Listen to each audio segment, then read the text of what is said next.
پہلے ایک دن بیان سنا جناب خواجہ آصف صاحب کا کہ اگر منصور علی شاہ صاحب بن جاتے ہیں چیف جسٹس تو خطرہ ہے کہ کہیں ڈبے نہ کھل جائیں. پتہ نہیں ڈبوں میں کیا کون سا بم بند ہے. حالانکہ الیکشن تو بہت شفاف ہوئے, آپ جانتے ہیں پاکستان کی تاریخ میں اب اتنے شفاف الیکشن نہیں ہوئے. اور اب وہ کہتے ہیں جی یہ بشرا بی بی کی رہائی جو ہے یہ ڈیل کا نتیجہ ہے اور اس پہ کھلبلی سی مچ گئی ہے. ان تمام پہلوانوں کو کیا ہوا ہے؟ یہ ایک خزاں کے پتے کی طرح کیوں کانپ رہے ہیں؟ جناب محمد علی درانی صاحب. بسم اللہ الرحمن الرحیم.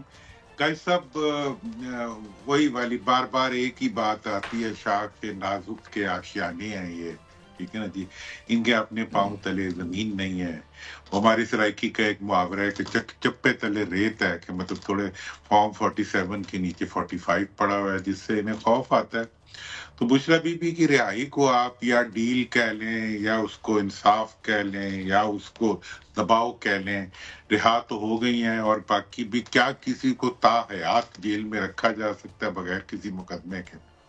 مطلب اگر میاں صاحب نے کوئی ترمیم کرنی ہوتی ہے, ترمیم کرتے کہ جی یہ جو دو خاندان ہیں انہیں تا حیات پاکستان کا حکمران بنا دیا جائے, ٹھیک ہے, یہ کرتے 26ویں یا 27ویں ترمیم. تو بات یہ ہے کہ جہاں تک بی بی کی رہائی کا معاملہ ہے, میں سمجھتا ہوں کہ ایک تو وہ انصاف کا تقاضا تھا, دوسرا ایسی رہائیوں کے اندر یقینی طور پہ آپ یہ کہہ سکتے ہیں کہ ایسی رہائیاں پارٹ آف سی پی ایمز بھی ہوتی ہیں, کانفیڈنس بلڈنگ میئرز. کیونکہ جب آپ ایک ٹکراؤ کی کیفیت میں جاتے ہیں تو حکومتیں اور ادارے جو ہیں وہ لامحدود ٹکراؤ جس کے اندر عوام کا ریئیکشن پیدا ہو رہا ہو اس کو ختم کرنے کے لیے ٹریک ٹو ڈپلومیسی کے ذریعے جو ہے وہ ایسے راستے اور ایسی صورتیں نکالتے ہیں جن کے ساتھ ماحول میں تھوڑا سا ایز پیدا ہو سکے. But at the same time جو لوگ پاور میں بیٹھے ہوتے ہیں وہ اس کے خلاف سازشیں بھی کرتے ہیں. جیسے اب بھی وہ اگر باہر آ گئی ہیں تو اب نون والوں کی پوری کوشش ہے کہ اور کچھ بھی نہ ہو. وہ کہتے ہیں نا جاتے جاتے جو ہے لنگوٹی چور کی یہ ہے کہ جی پی ٹی آئی کو مروسی پارٹی بنوا رہے ہیں. وہ پوری کوشش کریں گے کہ یہ تاثر بنایا جائے کہ الٹیمیٹلی خان صاحب نے کسی نہ کسی خاندان کے بندے کوئی پی ٹی آئی کا صدر بنا دینا ہے. اگر وہ بنانا ہوتا تو پہلے بنا دیتے, ٹھیک ہے نا جی. تو میرا خیال یہ ہے کہ ہماری دعا بھی یہ ہے کہ پی ٹی آئی ایک مروسی پارٹی بننے کے بجائے ایک جمہوری پارٹی ہی رہے, اور اس میں جو بھی رہے ہمارا تو وہ کچھ نہیں ہے لینا دینا, لیکن وہ ایک جمہوری عمل کے نتیجے میں ہو اور ایک پارٹی کم از کم عوام کے اندر امید پیدا کرتی ہو کہ اس میں کوئی عام آدمی بھی, کوئی بیرسٹر گور بھی, کوئی اے بی سی, کوئی محمود اپنا علی امین, کوئی anybody can become anything. تو اس لیے یہ چیزیں ہیں. تو یہ جو ساری صورتحال ہے یہ میں یقینی طور پہ سمجھتا ہوں کہ حکومتی حکمرانوں کے لیے جو کہ مال چوری کے مال مسروقہ کے اوپر اپنی اقتدار قائم کر کے بیٹھے ہوئے ہیں, ان کے لیے یقیناً پریشانی تو ہوگی اور ہونی بھی چاہیے, اور میرا خیال ہے کچھ لوگ انہیں پریشان کرنا بھی چاہتے ہیں.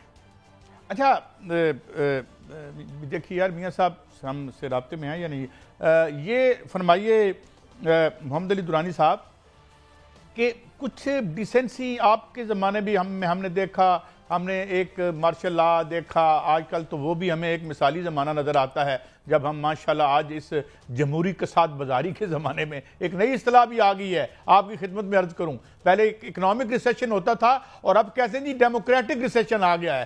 تو خیر میں آپ سے پوچھنا یہ چاہتا ہوں کہ اس ڈیموکریٹک ریسیشن میں اتنی بڑے دولت کے ڈھیروں پر بیٹھے ہوئے لوگ جو ہیں اتنی ناطاقتی, اور اس کے بعد یہ اب ایک اور زبان بھی ہم دیکھ رہے ہیں جو زبانیں استعمال ہونی شروع ہوئیں, اور ساتھ ہی ایک ترمیم وہ اور 27ویں ترمیم کیا کر لے گی جو 26ویں ترمیم نہ کر سکی. ایک منٹ میں قائد صاحب میں ایک واقعہ سناؤں گا. مشرف صاحب کا جب آخری دور تھا نا تو ہم بھی اس وقت چونکہ حکومت میں تھے تو ہم ایک جگہ جا کے آگ بجھاتے تھے, دوسری جگہ لگ جاتی تھی, ہمیں سمجھ نہیں آتی تھی. ایک دفعہ میں نے ان سے کہا, میں کہا سر یہ تو کوئی اندر ہی لگتا ہے گڑبڑ کر رہا ہے. تو اب یہ جو حکومت ہے ان کا حال بھی ایسا ہی ہے کہ یہ 26ویں ترمیم لاتے ہیں تو پتہ چلتا ہے وہ ان کے اوپر الٹی پڑ گئی ہے, 27ویں لائیں گے تو یہ خود الٹ جائیں گے اس کے نیچے. تو لہٰذا یہ تو جب وقت جدائی کا آتا ہے تو اس وقت ایسے حادثے اور سانے ہونے لگ پڑتے ہیں. صاحب آپ تو کہہ رہے ہیں جدائی کا وقت ہے, ادھر تو ایک بل جو ہے وہ پیش کیا جا رہا ہے اور بل میں حکومت جو ہے وہ ججز کی تعداد بڑھانے کو ہے, اور حکومت یہ بھی چاہ رہی ہے کہ ججز کی تعداد جو ہے وہ 6 ہو جائے، اور اس کے بعد آپ کو پتہ ہے کہ ایک جوڈیشل کمیشن کا اجلاس بھی ہونا ہے اور پھر آئینی بینچ بننا ہے. تو سر اگر جدائی کا وقت ہے تو یہ تو ججز کی تعداد بڑھائی جا رہی ہے. دیکھیں میاں صاحب، میں تو یہی، میں نے ابھی مثال بھی دی مشرف صاحب کے زمانے کی کہ اس وقت اگر ایک وہ جسے کہتے سپر ایمرجنسی لگاتے تھے تو وہ الٹی پڑ جاتی تھی، عدالتوں کے اوپر قبضہ کرتے تھے وہ الٹا پڑ جاتا تھا. مطلب ایک دن میں بیٹھا ہوا تو پتہ چلا یہ ایک ٹی وی اسٹیشن پہ حملہ ہو گیا. میں کہ وہ کیویں ہو گیا پتہ ہی نہیں، کیا اس کو جا کے بندے کو پکڑا تو رات کو پتہ چلا وہ بندہ ہی بھاگ گیا.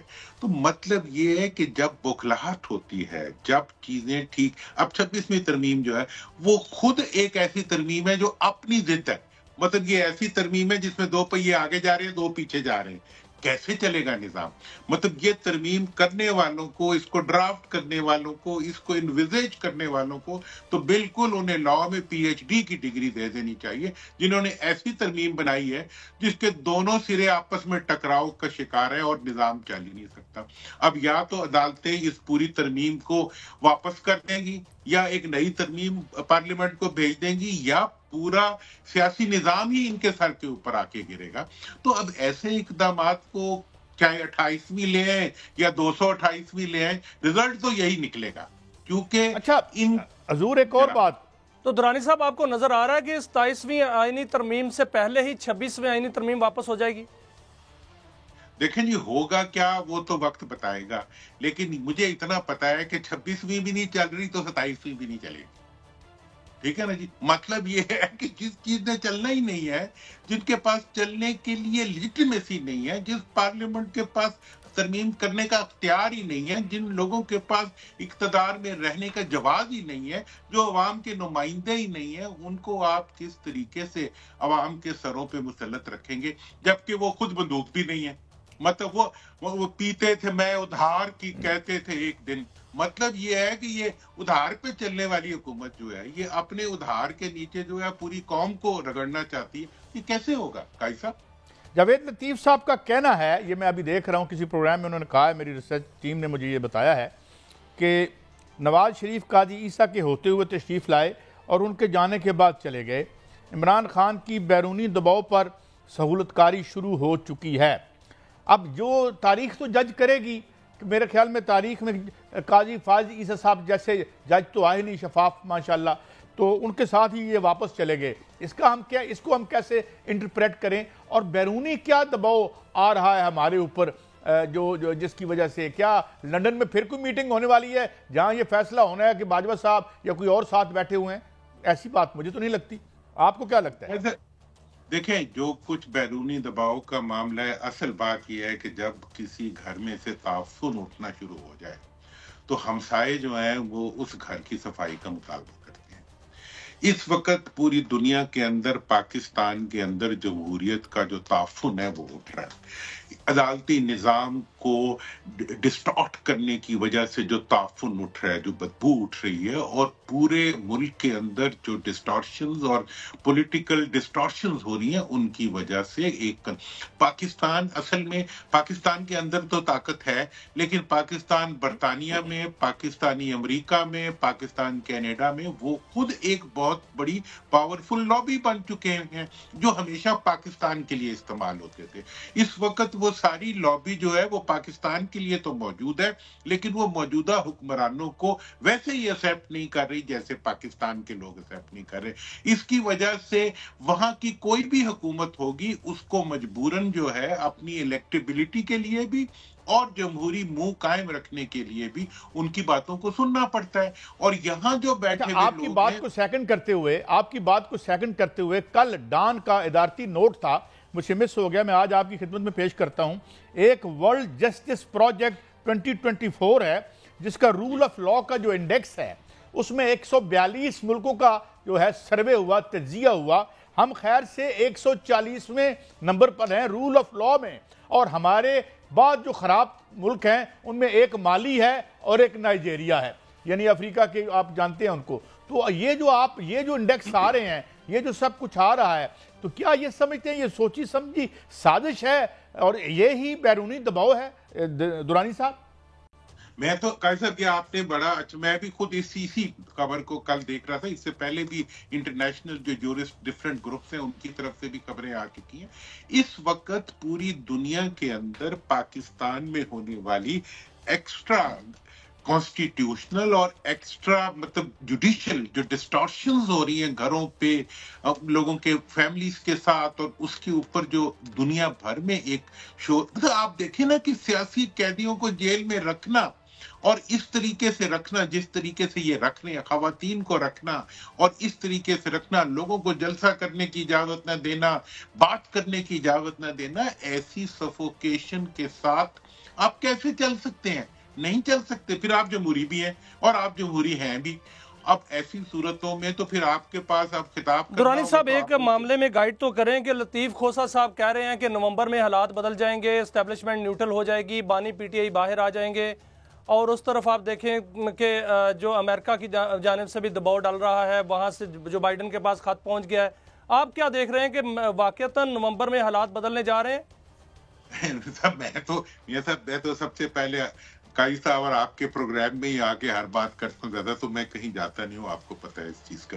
اور یہ ساری باتیں میں آپ کی خدمت میں بارہا عرض کر چکا ہوں کہ بھئی سپٹمبر سے آنورڈ جو ہے آپ کی حکومت جو ہے اس کی بیئرنگ کیپیسٹی جو ہے وہ کم ہوتی جائے گی. پارلیمنٹ کے اندر جو اس وقت اختیار کا ارتکاز جو ہے، جو کہ ایک بالکل اللیگل لوگوں کو منتقل کیا گیا ہوا ہے، وہ اختیار کم ہوتا جائے گا. ادارے ان کو سپورٹ نہیں کر سکتے، نہ کریں گے، اور وہ مشکل سے مشکل تر ہوتا جائے گا. اور پوری دنیا آپ سے یہ کہہ رہی ہے. آپ نے ابھی قائد صاحب نے بڑی اچھی بات کی کہ اکنامک کے ساتھ ساتھ آپ پولیٹیکل ڈیفیسٹ بھی جو ہے وہ ہمارا بڑھتا جا رہا ہے. ہمیں پولیٹیکل ریکنسیلیشن کے لیے چائنا کہہ رہا ہے، سعودی عرب کہہ رہا ہے، برٹن کہہ رہا ہے، آئی ایم ایف کہہ رہا ہے، ورلڈ بینک، پوری دنیا کہہ رہی آج ہے. پنجاب ٹریبونلز کا فیصلہ جو ہے، الیکشن ٹریبونلز کا، وہ پنجاب حکومت کا جو سپریم کورٹ نے فیصلہ دیا تھا وہ چیلنج ہو گیا ہے.